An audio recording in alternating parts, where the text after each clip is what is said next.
Welcome to Kenton Teaches. Enjoy the video. In this video, I will explain how to customize Infiniti Q50 headlights. First, familiarize yourself with the various customization options available, such as adding LED strips or painting internal components. Next, gather all your essential tools, including a heat gun, a trim removal kit, and a screwdriver set. Finally, prepare a clean, well-lit workspace to ensure both safety and efficiency throughout the process. Begin by carefully removing your Infiniti Q50's front bumper, which provides access to the headlight mounting bolts. Once the bumper is off, unbolt and disconnect the headlights.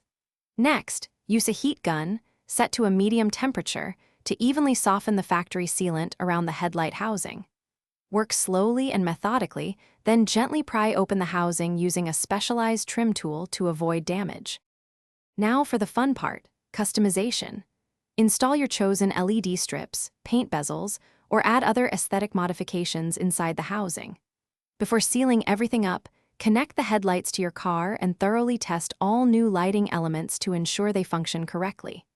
Finally, apply a fresh bead of high-quality butyl sealant around the housing and carefully press the lens back into place, ensuring a tight, waterproof seal. Reinstall the customized headlights, securing them with their original bolts, and then carefully reattach the front bumper. Double-check all connections and ensure everything is snug. Perform a final comprehensive test of all lighting functions, including your high beams, low beams, turn signals, and any new custom elements. Remember to check the description for links to products used and other great deals. Life's too short for a stinky car, so grab a little Tree's Black Ice Air Freshener. Thanks for watching. Please subscribe if this video was helpful.